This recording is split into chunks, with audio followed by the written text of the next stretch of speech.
Thanksgiving dinner. 24 people crammed around Mom and Dad's extended dining table. My sister Angela stands up, wine glass raised, face glowing with triumph. "I have an announcement," she declares. "Mom and Dad are signing the family house over to me next week." Christy gets nothing. The room erupts in cheers. Cousins high-five her. Aunt Martha actually applauds. I smile calmly, fork halfway to my mouth, and turn to Dad. "Should I tell them? Or will you?" His fork clatters onto his plate. Angela's face goes white. "Tell us what?" she screams. 6 months before that Thanksgiving dinner, I was sitting in my downtown office debugging a software issue when my phone buzzed. Dad's name flashed across the screen. He never called during work hours. Never. "Christy, we need to talk. Can you meet me tomorrow morning? Just you and me." The tremor in his voice sent ice through my veins. "Dad, what's wrong? Are you okay? Is Mom okay?" "I'm fine. Your mother's fine. Just meet me at Miller's Coffee House on 8th Street, 9 o'clock. Don't tell anyone we're meeting." That last sentence hung in the air long after we said goodbye. Don't tell anyone. In our family, we told everyone everything. Sunday dinners, group texts, shared calendars. Privacy didn't exist. So why the secrecy? I barely slept that night. My mind churned through possibilities, each worse than the last. Cancer, financial ruin, divorce. By the time I pulled into Miller's parking lot the next morning, my hands were shaking. Dad sat in the back corner booth, cup of black coffee untouched in front of him. He looked smaller somehow, older. The 68-year-old man who'd built his own deck last summer suddenly looked fragile. "Thanks for coming," he said as I slid into the seat across from him. "Dad, you're scaring me. What's going on?" He took a long breath, and I watched his shoulders rise and fall. "I've been diagnosed with early-stage Alzheimer's disease. Doctor confirmed it 3 weeks ago after months of testing." The words hit like a physical blow. My father, the man who could remember every baseball statistic from the past 50 years, who never forgot a birthday or anniversary, whose mind was sharper than men half his age. "Dad, I'm so sorry. Does Mom know? Does Angela?" "Your mother knows. Angela doesn't. And that's part of why I needed to see you." He pulled a manila folder from the seat beside him. "I need to get my affairs in order while I'm still clear-headed. But Christy, something's not right. I've been noticing things. Your mother's been acting strange, secretive. She has these long phone conversations with Angela, and when I walk into the room, she stops talking." I leaned forward. "What kind of conversations?" "About the house, mostly. Angela's been pressuring your mother about it for the past 2 years. Ever since she got her real estate license, she's been obsessed with property values, development potential, all of it. She keeps telling your mother that she deserves the house because she stayed local while you moved away for your job." "I learned from the best," Derek replied. "You showed me what real strength looks like, not bailing people out, not making things easy, but standing firm on your principles even when it hurts." "Angela visits 3-4 times a week," Dad continued. "She brings groceries, helps with yard work, takes your mother to appointments. On the surface, it all looks wonderful. Dutiful daughter taking care of aging parents. But you don't think that's all it is. I think she's manipulating your mother. I think she's been working on her, wearing her down, making her feel obligated. And Christy, I can't prove it, but I think there's more going on. Money has gone missing from our savings account. Small amounts at first. 500 here, 1,000 there. Now it's bigger. Your mother says she doesn't remember withdrawing it, but the bank shows her signature." My jaw clenched. "How much are we talking about? Over the past 8 months?" "Somewhere around $78,000. The number hung between us like smoke.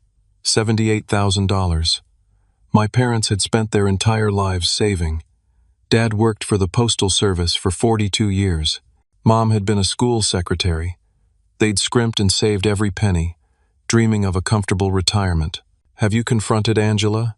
I can't prove she has anything to do with it. And if I accuse her without proof, she'll turn your mother against me. Christy, your mother is terrified of being a burden. Angela's been feeding into that fear. I hear her sometimes, telling your mother about nursing homes, about how expensive care gets, about how children have to sacrifice their own lives to take care of aging parents. Dad pushed the folder across the table. I've been keeping meticulous records of everything. Every bank statement, every withdrawal, every conversation I can document. It's all in here. And I need you to help me protect your mother and our assets. I opened the folder. Inside were months of carefully organized documents, bank statements with highlighted transactions, handwritten notes with dates and times, copies of emails and text messages. I want you to be co-trustee of the family trust, Dad said. I had the paperwork drawn up last week. Mr. Patterson, our attorney, has everything ready. This way, any major financial decisions require both our signatures. Angela won't be able to pressure your mother into anything without our knowledge. So here's my question for you. Have you ever had to set a difficult boundary with someone you love? Have you ever walked away from a relationship because staying was destroying you? How did it turn out? I'd love to hear your stories in the comments below. Not yet. I wanted to talk to you first. Christy, I need to know you're willing to take this on. It might get ugly. Angela won't like being blocked from whatever she's planning. I looked at my father, this man who'd taught me to ride a bike, who'd sat through every school play and baseball game, who'd helped me move into my first apartment. Now he was asking me to protect him.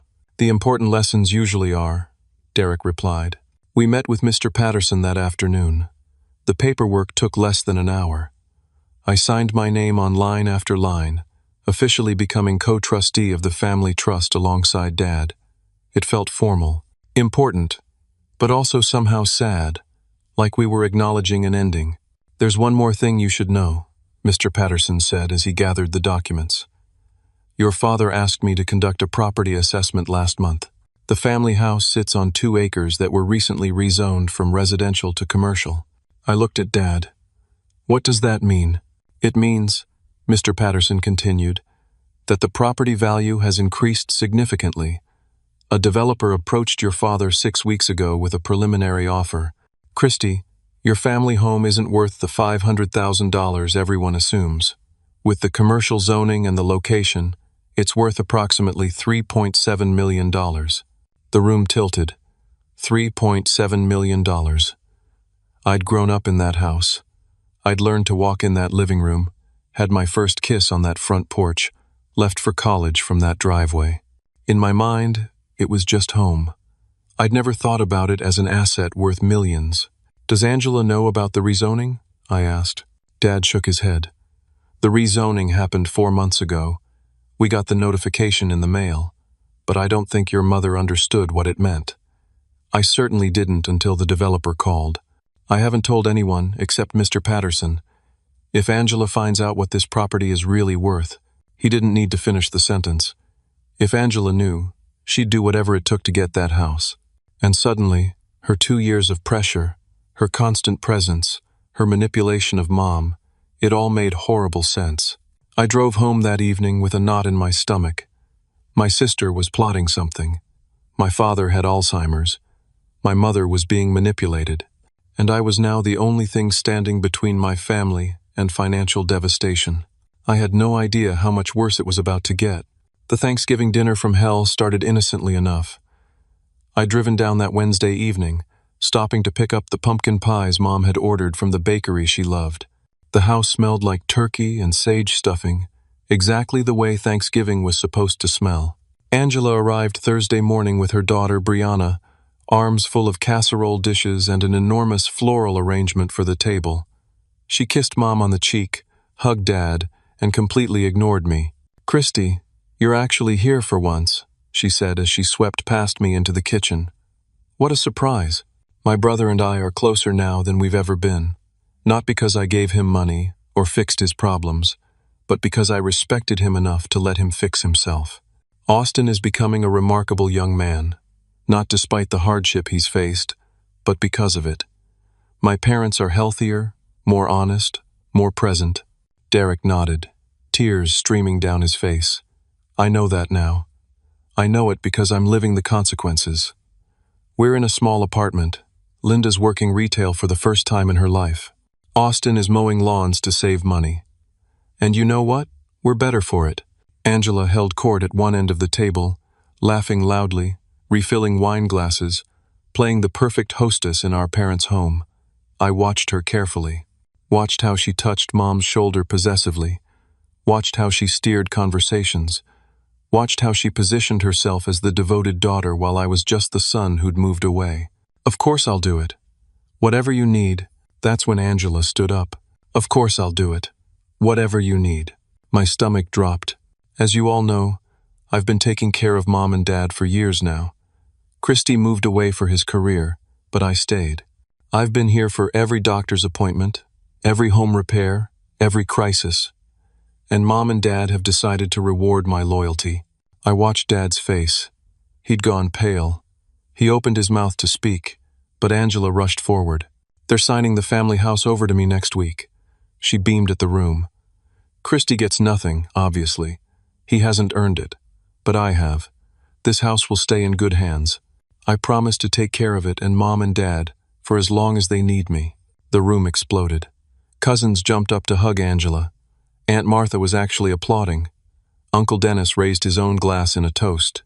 To Angela, the daughter who stayed. Everyone drank. Everyone cheered. Everyone except Mom, who looked like she might be sick, and Dad, whose hand trembled as he set down his wine glass. I sat perfectly still, fork halfway to my mouth, watching this performance with something close to awe. Angela had stage managed this perfectly. Public announcement, family pressure, social proof. Now if Mom or Dad tried to back out, they'd look like liars in front of everyone they loved. Brilliant. Cruel, but brilliant. I set down my fork very carefully. Then I smiled. The smile must have looked genuine because Angela smiled back, mistaking my calm for defeat. Dad, I said clearly, loud enough for everyone to hear, should I tell them, or will you? His fork clattered onto his plate. The sound cut through the celebration like a gunshot. Every eye turned to us. Angela's face went from triumphant to confused to white in about 3 seconds.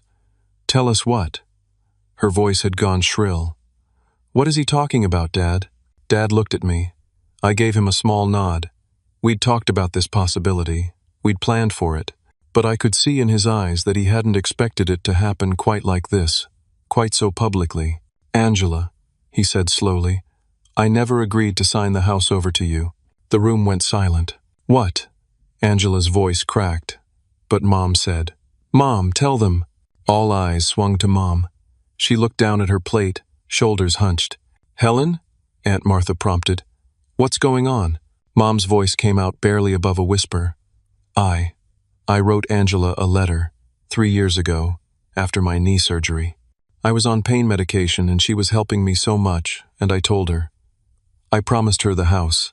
I never saw this letter, Dad said firmly. Helen, did you show this to me? There, she promised me. In writing. I leaned over to look at the letter. It was handwritten on Mom's stationery, dated 3 years earlier. The handwriting was shaky, barely legible in places. Dear Angela, I want you to know how grateful I am for all your help. When the time comes, your father and I want you to have the house. You've earned it. Love, Mom. I never saw this letter, Dad said firmly. Helen, did you show this to me? Mom shook her head, tears starting to roll down her cheeks. I don't remember writing it. But that's my handwriting. Because you were high on pain pills, I said. Dad, when was Mom's knee surgery? August 3 years ago. She was on OxyContin for 2 weeks. The doctor said she might not remember much from that time. Angela's face flushed red. So what? She wrote it. It's a promise. Christy, you can't just swoop in after being absent for years and steal what's rightfully mine. Uncle Dennis stood up. Christy, this is Lo. Your sister has been taking care of your parents. You've been 3 hours away, living your life, while she's been doing the hard work. You should be ashamed of yourself. Other voices joined in. Cousin Rachel called me selfish. Cousin Mark said I was only interested now because of the property value. Aunt Martha said I'd always been the ungrateful child. The accusations piled up like stones. Each one landed heavier than the last. I sat there and took it, watching my family turn against me, watching Angela's satisfied smile grow wider. There's more you all need to know, I said quietly. But not here. Not like this. No! Angela slammed her hand on the table. Say it now. Say whatever lies you're planning to tell. Angela. Dad's voice cut through the chaos. Enough. But she wasn't done. After the guests left, after the dishes were cleared and put away, after Aunt Martha's final disapproving look and Uncle Dennis's lecture about family loyalty, Angela cornered me in the kitchen. I don't know what you think you're doing, she hissed, but I have a lawyer on retainer. If you try to contest Mom's promise, I will bury you in legal fees. I've been documenting every single thing I've done for them for years. Every grocery run, every doctor's appointment, every home repair. I have proof of my dedication. What do you have? A fancy job and an empty conscience? I have the truth, I said simply. Your truth means nothing. This family sees who's really been here. And it's not you. She stepped closer, and I could smell wine on her breath. I've already measured the house for renovations. I've already promised Brianna she'll inherit it someday. This is happening, Christy. You can either accept it gracefully or tear this family apart fighting me. But either way, I'm getting that house. She stormed out, leaving me alone in the kitchen with the leftover turkey and the ruins of what had once been a happy Thanksgiving. I started to load the dishwasher, my mind spinning through options, when I heard soft footsteps behind me. Mom stood in the doorway, mascara running down her face. Christy, I need to tell you something. I turned off the faucet and gave her my full attention. Angela has been. Mom's voice broke. She tried again.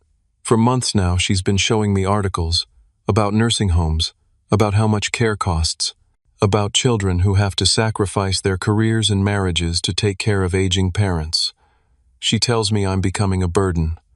She says that if I don't plan properly, I'll destroy her life and yours. Mom, you're not a burden. She says I am. She says my memory is going, that I'm getting confused, that I need more help than your father can provide. Christy, I wrote that letter because I was scared. I was on those pills and everything was fuzzy, and Angela was there every day telling me how hard it was to take care of me, how much it was costing her, how she was sacrificing everything. She said if I promised her the house, she'd take care of everything. I wouldn't have to worry. I wouldn't be a burden anymore. The pieces fell into place. Angela hadn't just asked for the house. She'd terrorized our mother into promising it. Does Dad know about all this? Some of it. Not all of it. I was too ashamed to tell him everything. And Christy, I'm scared of her. When she gets angry, she says things. She tells me maybe I'd be better off in a home. Maybe I'm too much trouble. Maybe she should just let the state take care of me. I pulled Mom into a hug. She felt so small, so fragile. This woman who'd been my rock growing up, who'd bandaged my scraped knees and stayed up all night when I had the flu, was being terrorized by her own daughter. Mom, I'm going to fix this. I promise you. But I need you to trust me, okay? Can you do that? She nodded against my chest. I should have called you sooner. I should have told you what was happening. You're telling me now. That's what matters. After Mom went to bed, I sat in my old bedroom and stared at the ceiling. The same ceiling I'd stared at as a kid, as a teenager, as a college student home for the holidays. This house held every memory of my childhood, and Angela was trying to steal it through manipulation and fear. My phone buzzed. A text from Dad. Did your mother talk to you?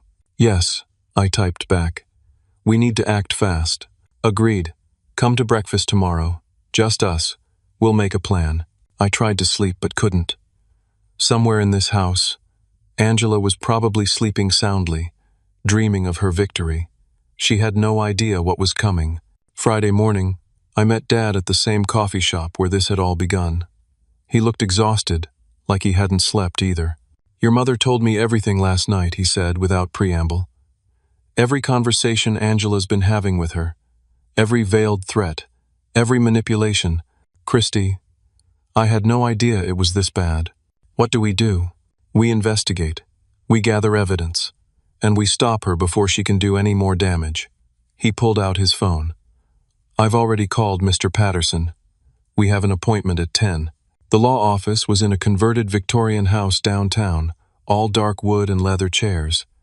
Mr. Patterson greeted us in his conference room, a stack of folders already laid out on the table. "Gentlemen, I'm glad you called. I have some concerning information to share." He opened the top folder. "Angela came to see me twice in the past 3 months. She claimed she was just trying to understand the family trust structure. She asked very specific questions about how to simplify things, how to remove trustees, what would happen if you, Mr. Christie, were found to be acting against the family's best interests. She was looking for loopholes," I said. "Exactly. I told her nothing, of course. Attorney-client privilege applies to your father, not to her. But her questions were very pointed. She's been planning this for a while." Dad opened his own folder, the one with all his documentation. "What about the money? The withdrawals from our accounts? That's where things get interesting." Mr. Patterson pulled out a stack of bank statements. "I subpoenaed these yesterday after your call. Your wife has withdrawn $78,342 over the past 8 months. Every withdrawal was just under $10,000. "Why that amount?" I asked. "Because banks are required to report cash transactions over $10,000 to the federal government. It's an anti-money laundering provision. Whoever advised your mother on these withdrawals knew exactly what they were doing. They were trying to avoid scrutiny." The implications hung heavy in the air. Angela had researched this. She'd planned it carefully. "Where did the money go?" Dad asked. "That took some digging." Mr. Patterson pulled out another document. The cash was deposited into an account at First National Bank. The account is titled Home Care Fund for Parents and lists both your wife's name and Angela's name as account holders. "So Angela has access to it," I said. "Full access. And according to the bank records, she's been the only one making transactions on the account. Your mother's never even received a statement. They're sent to Angela's address." Dad's hands curled into fists on the table. "What has she been using the money for?" "That's what we need to find out. I recommend hiring a private investigator, someone who can follow the money trail and document Angela's activities."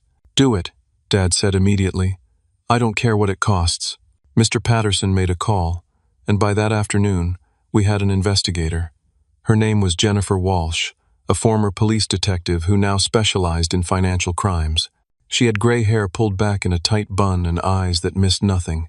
"Give me 3 days," she said after reviewing our documentation. "I'll know where every penny went." While we waited, I did my own investigation. I drove to Angela's house, a modest 3-bedroom ranch she'd bought 5 years earlier. Her car was gone. Her daughter Brianna was at school.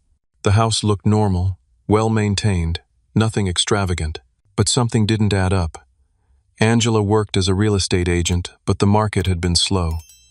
According to her public social media, she hadn't closed a sale in 4 months. So how was she affording her lifestyle? I spent the next 2 days watching. I know it sounds creepy, but I needed to understand what we were dealing with. I watched Angela leave her house each morning in expensive workout clothes. I watched her meet friends for lunch at restaurants that cost $50 a plate. I watched her get her nails done, her hair colored, her car detailed. None of it proved anything, but it painted a picture of someone living well beyond their means. On the 3rd day, Jennifer Walsh called. "You need to come to my office." Now, Dad and I sat across from her desk while she laid out photographs like playing cards. "Your sister purchased a Range Rover 3 weeks ago," Jennifer said, sliding the first photo across. It showed Angela at a luxury car dealership, signing paperwork, $65,000. Paid in cash. The next photo showed Angela at an upscale boutique, arms full of shopping bags, designer clothes. I tracked her credit card statements. In the past 6 months, she spent $18,000 on clothing alone. More photos. Angela at a spa. Angela boarding a plane. Angela at a beachfront resort. "She took a vacation to Hawaii last month," Jennifer continued. "First-class flights. 5-star hotel. 7 days. Cost approximately $12,000. Dad's face had gone from pale to red. "That's our money. That's our retirement. It gets worse." Jennifer pulled out a manila folder bulging with documents. "Remember that home care fund account? I tracked every transaction. In 8 months, Angela has withdrawn $62,000 for personal use. The receipts she's been showing your wife, claiming they're for groceries and prescriptions and home repairs, they're fake. She spread out a series of receipts across the desk. They looked professional, printed on thermal paper, dated and itemized. These are fabricated, Jennifer said. I contacted every business listed on these receipts. None of them have any record of these transactions. Angela has been using graphic design software to create fake documentation. I picked up one of the receipts. Morton's Hardware. Home repairs and supplies, $840, $3. It looked completely legitimate. She's good, Jennifer admitted. If you weren't looking closely, you'd never question it. But I am looking closely. And Christy, there's more. I found something that suggests this goes beyond simple theft. She pulled out her laptop and turned it toward us. On the screen was a document, a purchase agreement. She took a vacation to Hawaii last month, Jennifer continued. First-class flights, 5-star hotel, 7 days, cost approximately $12,000. Dad leaned forward, squinting at the screen. But she doesn't own the property. How can she sell it? She can't. But look at this. Jennifer pointed to a signature line. She's representing herself as having power of attorney for both you and your wife. This signature here, it's supposed to be yours. It was a decent forgery, not perfect, but good enough that it might pass a casual inspection. She forged my signature multiple times. I found 3 different documents with your forged signature, all related to this sale. The closing is scheduled for 6 days after the trust signing she thinks is happening next week. Her plan appears to be, get the house transferred to her name through your wife, immediately sell it to Braddock Development, take the money, and disappear. Disappear? I repeated. Jennifer pulled up another browser window. She put a deposit down on a beachfront condo in Charleston, South Carolina, $250,000, non-refundable. The condo closes 30 days after the property sale. The room spun. This wasn't just theft. This was a comprehensive plan to steal millions of dollars and abandon our parents. What about Mom and Dad? I asked. What was she planning to do with them? Jennifer's expression darkened. I found browser history on Angela's laptop. I can't legally use it in court, but I can tell you what I saw. She's been researching state-funded nursing homes, the bare minimum facilities, places with 1-star reviews and abuse complaints. She's also been looking into how to have someone declared mentally incompetent. Dad made us sound like he'd been punched. She was going to take the money and dump us in the worst facility she could find, he said quietly, and probably have us declared incompetent so we couldn't fight back or access any remaining funds. That's my assessment, Jennifer said. Mr. Christie, your sister isn't just greedy, she's dangerous, and you need to stop her before that closing happens. We left Jennifer's office with 3 boxes of evidence: photographs, bank statements, forged documents, fake receipts with metadata showing they'd been created on Angela's computer, browser history, travel records, everything we needed to prove exactly what Angela had been planning. We could go to the police right now, I said as we loaded the boxes into Dad's truck. No, Dad said firmly. I want her to understand what she's done. I want her to see it all laid out in front of her. I want her to know that we know. Then we go to the police. Dad, she might run if we tip her off. She won't run. She thinks she's already won. Her arrogance will be her downfall. He closed the truck bed and turned to me, set up a family meeting. Tell Angela we're ready to do the trust signing. Make it seem like we're giving in. Invite everyone who was at Thanksgiving. I want witnesses to everything. Are you sure? He looked at me with an expression I'd never seen before. Not anger exactly, something colder, more final. I raised that girl. I changed her diapers and taught her to ride a bike and paid for her college education. I loved her with everything I had, and she was planning to lock your mother and me away in some hellhole facility while she lived on our money. Yes, Christy, I'm sure. I want her to see exactly what she's destroyed. I made the calls that afternoon. Angela answered on the first ring. Dad pushed the folder across the table. I've been keeping meticulous records of everything. Every bank statement, every withdrawal, every conversation I can document. It's all in here. and I need you to help me protect your mother and our assets. Dad and I talked. You're right. You've been here. You've helped. I've been absent. If Mom wants you to have the house, then that's what should happen. Silence on the other end. Then, you're serious? I'm serious. Dad wants to do the trust signing next Thursday at Mr. Patterson's office. He wants the whole family there. Can you make it? Of course I can make it. Her voice had gone syrupy sweet. Christy, I'm so glad you're being reasonable about this. This is what's best for everyone. You'll see. Yeah, I said. I'm sure I will. After I hung up, I looked at Dad. It's done. Thursday at 2 o'clock. Good. He opened one of the evidence boxes and pulled out a photo of Angela at the car dealership, smiling as she accepted the keys to her new Range Rover. 6 more days. Then she answers for what she's done. The weekend passed in a blur of preparation. Dad and I met with Mr. Patterson 3 times, going over every detail, planning every word, anticipating every possible reaction. Jennifer Walsh delivered her final report, a comprehensive document that laid out Angela's crimes in devastating detail. Sunday evening, I sat down with Mom privately. She needed to understand what was going to happen, what we were going to reveal. I expected tears, denial maybe, some maternal instinct to protect her daughter despite everything. Instead, Mom listened to everything with a growing expression of horror and then said something that broke my heart. I knew. Deep down, I knew something was terribly wrong. I just didn't want to believe my own daughter could do this to us. Mom, none of this is your fault, isn't it? I wrote that letter. I made those withdrawals. I signed those bank forms. While being manipulated and coerced, while on medication, while being told you were a burden and needed to make amends. Mom, Angela weaponized your love and your fear. That's not on you. She wiped her eyes. What happens on Thursday? Justice, I said simply. Angela thinks she's coming to collect her prize. Instead, she's going to face the truth of what she's done. Will she go to jail? The question hung between us. Would I really do that to my own sister?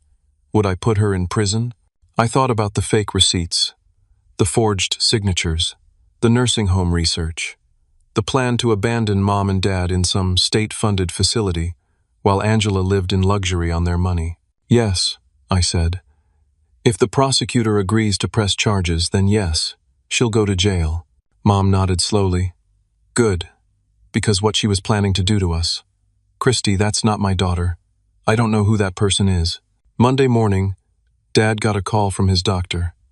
The Alzheimer's was progressing, not rapidly, but steadily. He had maybe 3 to 5 years of clarity left, maybe less. Then we handle this now, he said after hanging up. While I can still testify clearly about what happened, while I can still make sure your mother is protected. That afternoon, I met with the detective Jennifer had recommended, a woman named Sarah Chen, who worked in the Financial Crimes Unit. I laid out everything we had. She reviewed the evidence with the methodical focus of someone who'd seen it all before. Elder financial abuse, she said finally.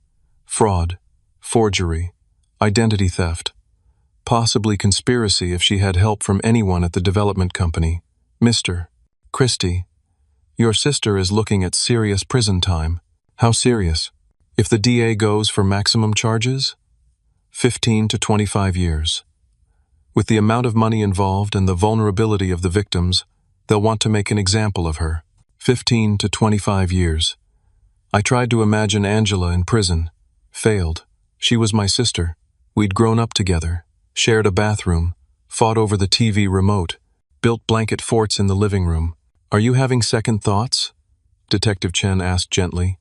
No, I'm just processing. What your sister did is serious.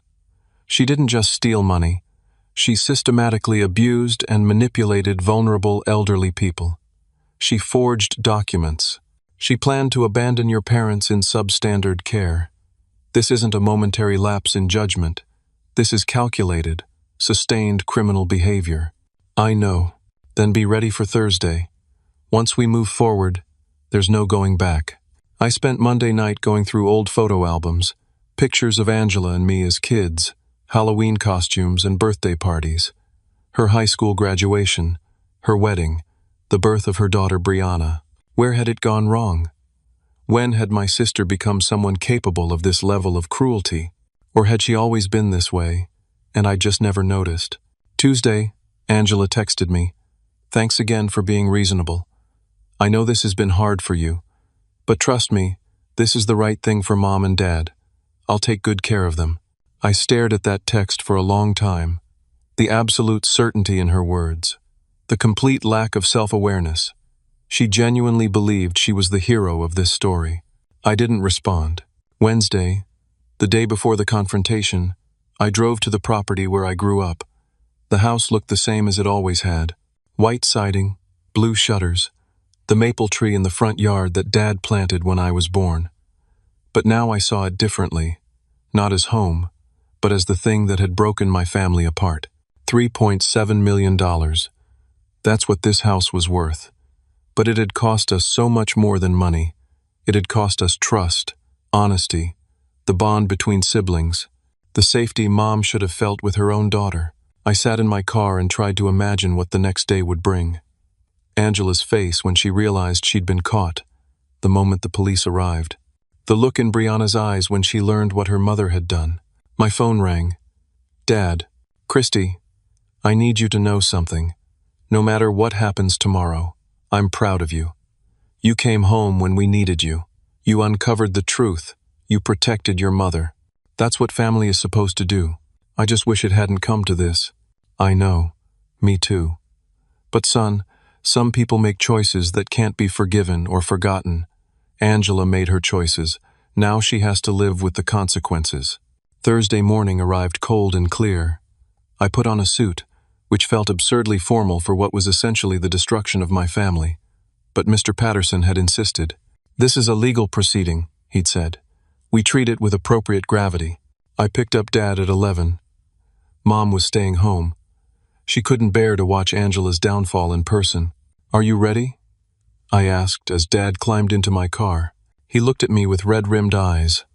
No, but we're doing it anyway. Mr. Patterson's conference room had been set up like a courtroom, a long table at the front for the attorneys, chairs arranged in rows for family members, a podium for presentations. He'd taken this seriously. Angela arrived first, dressed in an expensive cream-colored suit I'd never seen before, probably bought with Mom and Dad's money. She had her hair professionally styled. Diamond earrings sparkled at her ears. She looked like someone preparing for a celebration. Behind her came Brianna, 17 years old and uncomfortable in a dress. The girl kept glancing at her mother with an expression I couldn't quite read. Confusion, maybe, or concern. Then the rest of the family filed in. Uncle Dennis and Aunt Martha, cousins Rachel and Mark, Aunt Susan, Uncle Tom, everyone who'd been at Thanksgiving, plus a few others. 15 people total, all crammed into Mr. Patterson's conference room. Angela worked the room like a politician, shaking hands, accepting congratulations, thanking people for their support. She caught my eye across the room and gave me a satisfied smile. This is going to be wonderful, she said to Aunt Martha, loud enough for me to hear. I've already started planning renovations. The house has so much potential. And of course, Mom and Dad will be well taken care of. I stayed silent, standing against the back wall with Dad beside me. At exactly 2 o'clock, Mr. Patterson called the room to order. Everyone found their seats. Angela sat front and center, Brianna beside her. Dad and I remained standing in the back. Thank you all for coming, Mr. Patterson began. We're here today to discuss the family trust and the future of the family property. However, before we proceed, there are some matters that need to be addressed. Angela shifted in her seat. Can we just get to the signing? I have a lot to do this week. I'm sure you do, Mr. Patterson said dryly. But first, I need to review the property in question. The family home sits on 2 acres of land. Due to recent rezoning, the property value has increased substantially. He clicked a button, and a presentation appeared on the screen behind him. Property records, zoning maps, assessment documents. The current appraised value of this property is $3.7 million. The room gasped. Multiple people turned to look at Dad. Aunt Martha's hand flew to her mouth. Angela's face flickered through several expressions. Shock, then calculation, then a forced smile. Well, that's wonderful news. Mom and Dad, I had no idea the property was worth so much. But don't worry, I'll make sure you're taken care of. I'm sure you will, I said from the back of the room. Her eyes snapped to me. What's that supposed to mean?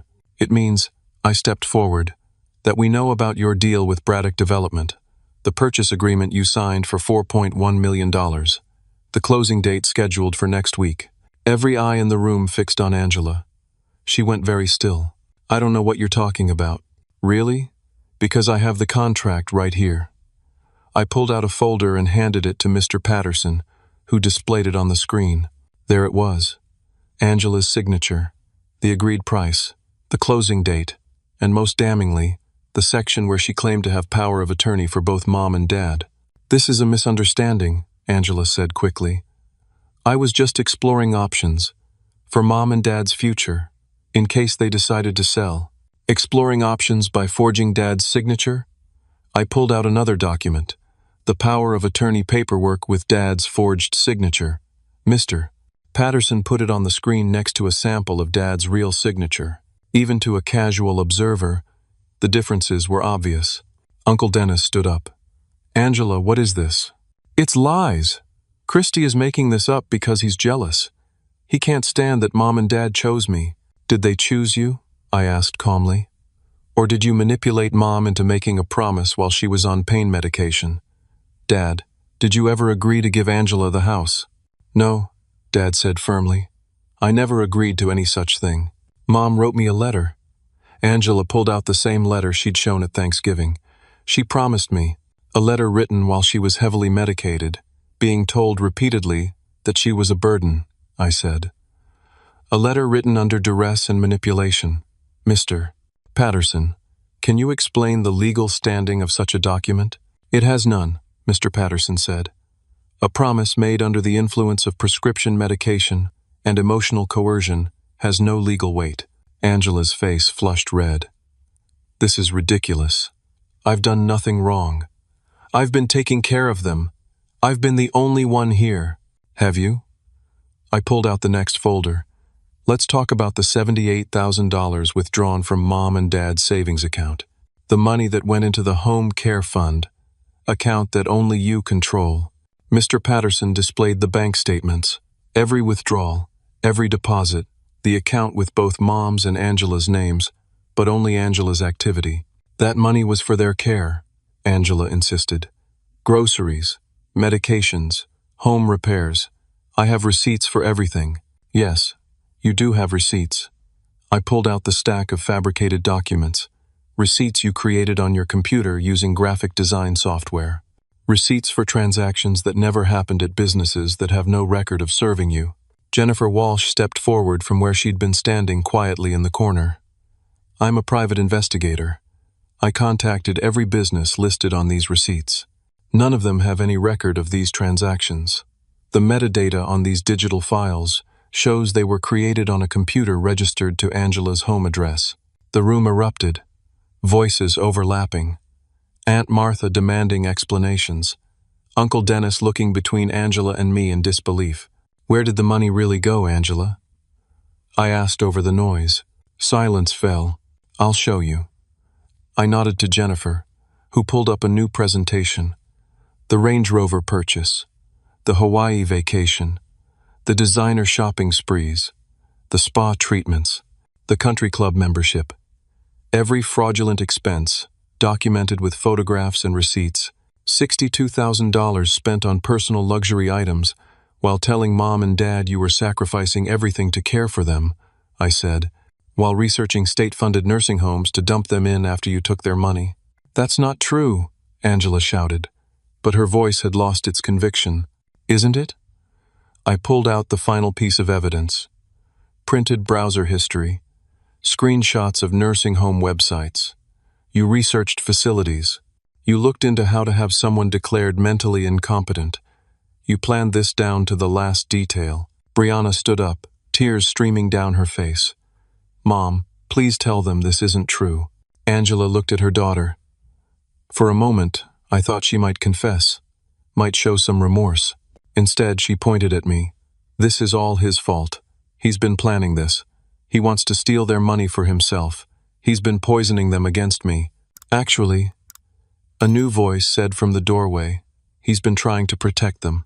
Detective Sarah Chen stepped into the room, followed by another uniformed officer. Angela's face went white. What is this? Angela Morrison. You're under arrest for elder financial abuse, fraud, forgery, and identity theft. Detective Chen pulled out handcuffs.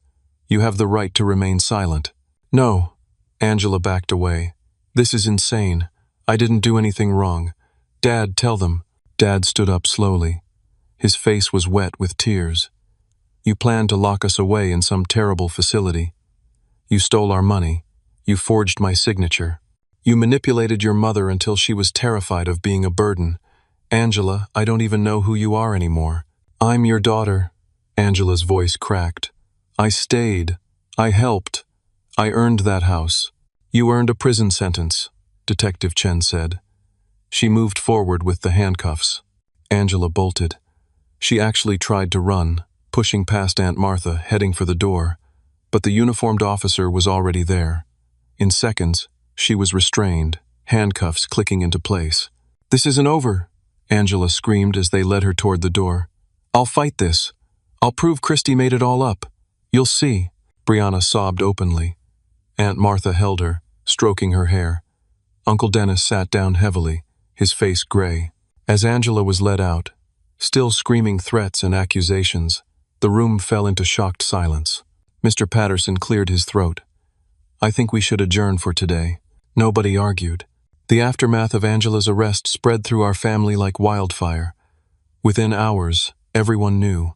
Within days, it was the only topic of conversation. Aunt Martha called me that evening, her voice shaking. Christy, I'm so sorry. At Thanksgiving, I said terrible things to you. I had no idea what Angela was really doing. It's okay, Aunt Martha. It's not okay. I should have questioned her. I should have wondered why she was so eager to get that house. But she played the dutiful daughter so convincingly, and you were far away, and I just assumed. You assumed the best of your niece. That's not wrong. Still, I'm sorry, and I'm proud of what you did. Protecting your parents like that took courage. Uncle Dennis called next. Then Cousin Rachel. Then Cousin Mark. One by one, everyone who'd sided with Angela at Thanksgiving called to apologize, to express shock, to say they should have known better. I accepted each apology gracefully, but inside, I was still angry. Where were these people when Mom was being terrorized? When Dad was watching his daughter steal from them? When Angela was systematically destroying our parents' sense of security? But I kept those thoughts to myself. The family was fractured enough without me adding to the damage. The hardest call was from Brianna. Uncle Christy? Her voice was small, broken. Can I talk to you? Of course, sweetie. Did Mom really do all those things? The fake receipts and the forged signatures and the nursing home plans? Did she really? I took a breath. Yes. I'm sorry, but yes.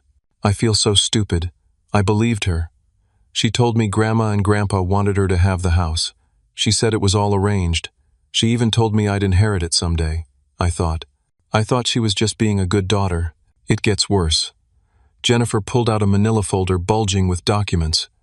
Remember that home care fund account? I tracked every transaction. In 8 months, Angela has withdrawn $62,000 for personal use. The receipts she's been showing your wife, claiming they're for groceries and prescriptions and home repairs, they're fake. What's going to happen to her? I don't know yet. That depends on the district attorney and what charges they decide to pursue. Will she go to prison? Probably. Yes. Silence on the other end. Then, good. That single word carried so much pain. Brianna had just lost her mother, not to death but to something arguably worse, to the realization that the person she'd trusted most was a fraud and a criminal. Brianna, your grandparents still love you. This doesn't change that. You're always welcome in this family, even after what Mom did. You didn't do anything wrong. You're a victim here too. She started crying. Thank you, Uncle Christy. Thank you for stopping her. I can't believe I'm saying this, but thank you for having my mom arrested. 2 weeks after the arrest, I got the call from Detective Chen I'd been waiting for. "We've completed our investigation. It's worse than we initially thought." "How is that possible?" "Your sister has done this before. 5 years ago, in Maryland, she scammed her ex-husband's elderly mother out of $120,000. Similar pattern. Gained trust, manipulated the victim, forged documents, stole money. The ex-husband discovered it but chose not to press charges because his mother was dying, and he didn't want to put her through a trial. My blood ran cold. So Mom and Dad weren't her first victims. No. We found evidence of at least 2 other elderly individuals she befriended and stole from in smaller amounts. Your sister is a serial predator who specifically targets vulnerable elderly people. The DA is pursuing maximum charges. What does that mean? With the pattern of behavior, the amount of money involved, the vulnerability of the victims, and the multiple counts of fraud and forgery, she's looking at 15 to 25 years in prison. And Christy, the DA wants to make an example of her. Elder abuse is a growing problem. They want to send a message. 15 to 25 years. My sister would be in her 50s when she got out. Brianna would be in her 30s. Half a lifetime lost. "There's one more thing," Detective Chen said. Angela's lawyer approached the DA about a plea deal. "What kind of deal?" "She'd plead guilty to reduced charges in exchange for a lighter sentence. Maybe 8 to 10 years instead of 15 to 25. "What did the DA say?" "They're considering it, but they want your father's input. He's the primary victim. His opinion matters." I called Dad immediately. We met for coffee, our usual spot, our war room for this entire ordeal. "What do you think?" I asked after explaining the plea deal offer. Dad stared into his coffee for a long time. "She's my daughter. I love her. Or I love who I thought she was. I don't know anymore." "That's not an answer, Dad." "I know." He looked up at me. "Part of me wants to show mercy, wants to give her a chance at redemption. But Christy, she wasn't going to show us any mercy. She was going to take everything and abandon us. If you hadn't discovered what she was doing..." He didn't finish the sentence. "He didn't need to. The DA needs an answer by Friday," I said. "Tell them no deal. If Angela wants a lighter sentence, she can earn it by showing genuine remorse and cooperating fully with the investigation. But I won't help her escape consequences for what she did." I relayed Dad's message to Detective Chen. 3 days later, Angela rejected the plea deal anyway. Her lawyer issued a statement claiming she was innocent, that she'd been framed, that the evidence was fabricated. She was going to trial. The court proceedings took months. Angela's lawyer tried every trick in the book, claimed the evidence was obtained illegally, suggested that Dad's Alzheimer's made him an unreliable witness, attempted to paint me as the real villain, jealous and scheming. None of it worked. Jennifer Walsh's investigation had been thorough and legal. Dad's testimony, given while he was still clear-headed, was devastating. The forensic evidence, the metadata on the fake receipts, the bank records, the forged signatures, all of it was airtight. The trial lasted 3 weeks. I sat through every day of it, watching my sister lie on the witness stand, watching her try to manipulate the jury the way she'd manipulated our mother. But this time, nobody was buying it. The jury deliberated for 6 hours. Guilty on all counts. At sentencing, the judge looked at Angela with an expression of deep disgust. "You specifically targeted your own elderly parents at their most vulnerable. You manipulated your mother's medical condition and your father's cognitive decline for personal gain. You showed no remorse, no empathy, no recognition of the harm you caused. This court finds your behavior to be particularly heinous. 18 years in prison, restitution of all stolen funds plus damages. Upon release, you will be prohibited from any contact with your parents or any elderly individuals without court supervision." Angela stood frozen at the defendant's table. 18 years. She'd be 53 when she got out. As the bailiff led her away, she turned and looked at me one last time. Not at Dad, not at Mom, at me. The look in her eyes wasn't remorse. It was pure hatred. I'd saved our parents, but I'd lost my sister forever. 3 months after Angela's sentencing, Dad and I sat in the office of the developer who'd initially approached him about the property. The original developer, not the one Angela had secretly dealt with. $3.7 million is our final offer, the developer said. The property is perfect for the mixed-use development we're planning. Retail on the ground floor, residential above. It'll revitalize the whole neighborhood. Dad looked at me. I nodded. We accept, Dad said. The paperwork took 2 weeks. The closing took another month. And then, suddenly, my parents had $3.7 million. The first thing they did was repay themselves the $78,000 Angela had stolen. The court had ordered Angela to make restitution, but she had no assets left. Everything she'd bought with the stolen money had been seized and liquidated, but it only covered about $40,000. Mom and Dad decided not to pursue her for the remainder. She's already in prison, Mom said. That's punishment enough. Next, they bought a beautiful condo in a retirement community, 30 minutes from my place. 2 bedrooms, 2 bathrooms, a small balcony overlooking a lake. Fully paid, no mortgage. The community had a nurse on staff, activities, a dining room for when Mom didn't feel like cooking. We should have done this years ago, Mom said the day they moved in. No more worrying about maintenance or yard work. Just peace. They set up trust funds for all 4 grandchildren, including Brianna. Despite everything, they couldn't punish her for Angela's crimes. Each grandchild would receive $250,000 when they turned 25. Brianna didn't ask for any of this, Dad said when I questioned the decision. She's a victim too. Maybe this will help her build a life that's nothing like her mother's. Dad's Alzheimer's progressed slowly over the next year. Some days were better than others, but he was getting excellent care. Mom had stopped looking over her shoulder, stopped jumping at every phone call, stopped apologizing for existing. The rest of the family healed too, though differently. Uncle Dennis and Aunt Martha became weekly visitors. Cousins Rachel and Mark organized a family reunion, something we hadn't done in years. We took you for granted, Rachel said to me at the reunion. You were the one who left, so we assumed you cared less. But you're the one who came back when it mattered.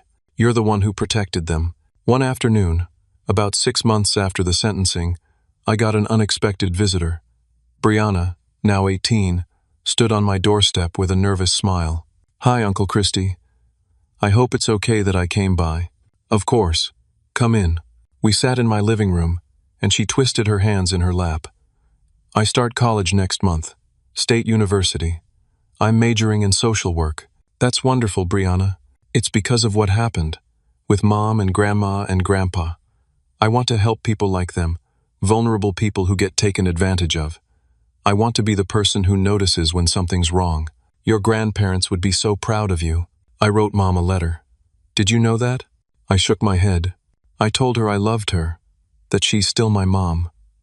But I also told her what she did was unforgivable, that she needs to spend her time in prison figuring out how to be a better person.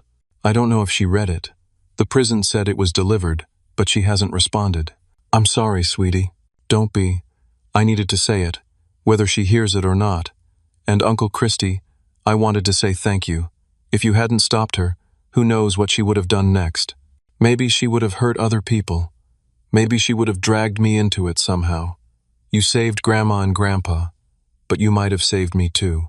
After Brianna left, I sat on my porch and thought about everything that had happened. The discovery of Dad's Alzheimer's, the investigation, the confrontation, the trial, the rebuilding. He clicked a button, and a presentation appeared on the screen behind him. Property records, zoning maps, assessment documents. I thought about what success meant.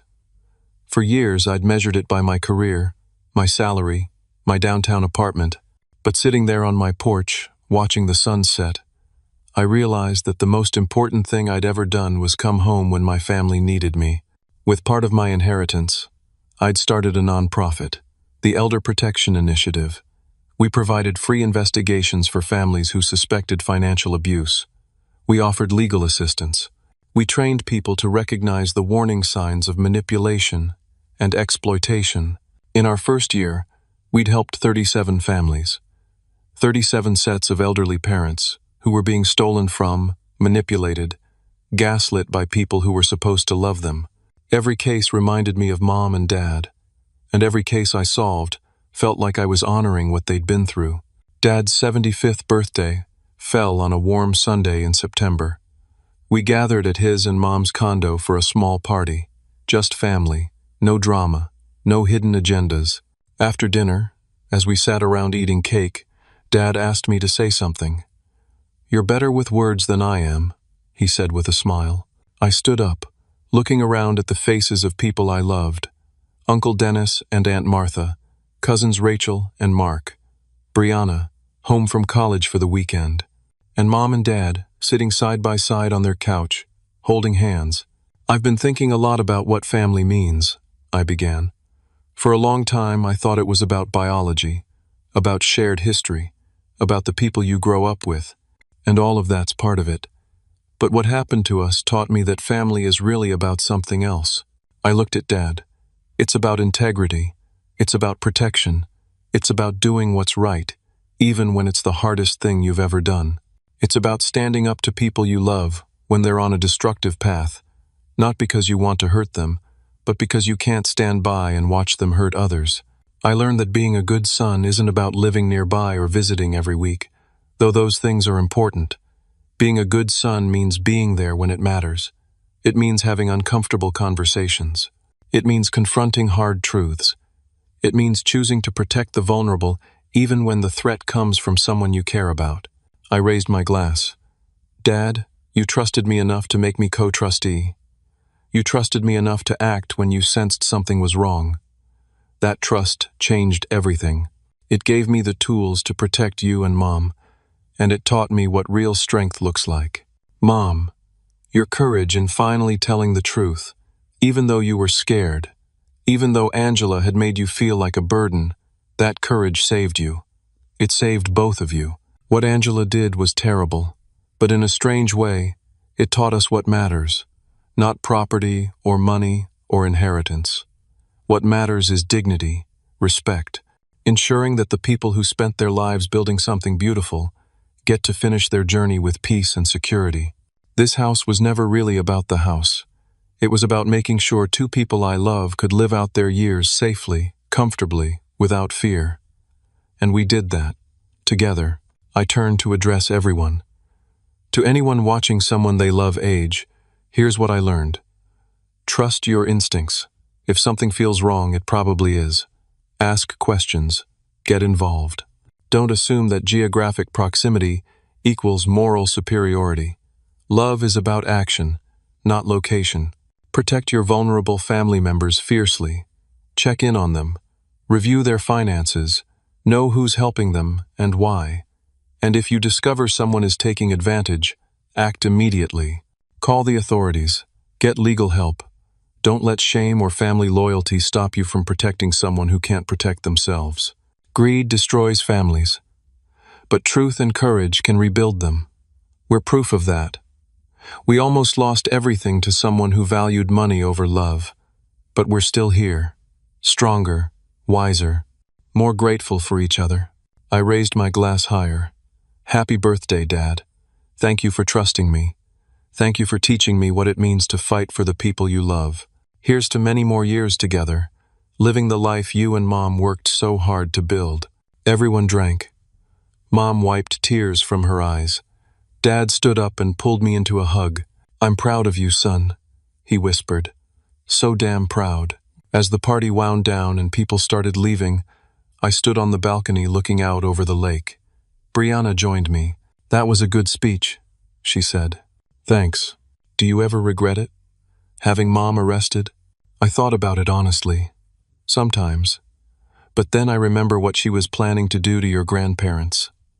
I remember the nursing home research and the forged documents and the plan to take everything. No, I don't regret it. I regret that it was necessary. I regret that she made choices that led to that moment. But I don't regret protecting people who needed protection. I think I understand that now. For a long time I was angry at you. But Mom made her own choices. You just stopped her from destroying more lives. You're going to do important work, Brianna. Helping people like your grandparents. Making sure they're safe. She smiled. That's the plan. Inside, I could hear laughter. Dad telling a story. Mom's voice chiming in with corrections. the sound of a family that had been broken and put itself back together. I thought about Angela, sitting in a prison cell 200 miles away. I'd tried to visit once. She'd refused to see me. Her lawyer said she still maintained she'd done nothing wrong, that she was the victim of a conspiracy. Maybe someday she'd understand. Maybe someday she'd feel genuine remorse for what she'd done. Maybe, in 18 years, she'd walk out of prison a changed person. But that was her journey. Mine was here, with the family I'd protected and the parents I'd saved. As I watched the sun set over the lake, I realized something profound. Success isn't measured in salary or square footage or property value. It's measured in the people you protect, the stands you take, and the courage you show when everything is falling apart. I'd come home when my family needed me. I'd uncovered a terrible truth. I'd fought to protect vulnerable people from someone who should have loved them. And in doing that, I discovered something about myself I never knew was there. I was stronger than I thought, braver than I believed, and willing to sacrifice a relationship to prevent harm to people I loved. That was the real inheritance my parents had given me. Not property or money, but values, integrity, the understanding that some things are worth fighting for, even when the fight costs you everything. Behind me, Dad called my name. "Christy, we're cutting the second cake. Get in here." I turned away from the sunset and walked back inside to my family. The family I'd saved. The family that was learning to trust again. The family that was proof that even after betrayal and theft and heartbreak, love could win. Not the easy love that requires nothing, but the hard love that demands everything. The love that shows up, that asks questions, that confronts evil even when it wears a familiar face. That's the love worth having. That's the love worth fighting for. And that's the lesson I'll carry for the rest of my life. Before I close, I want to ask you something. Have you ever had to make a difficult choice to protect someone you love, even when it meant confronting someone else you care about?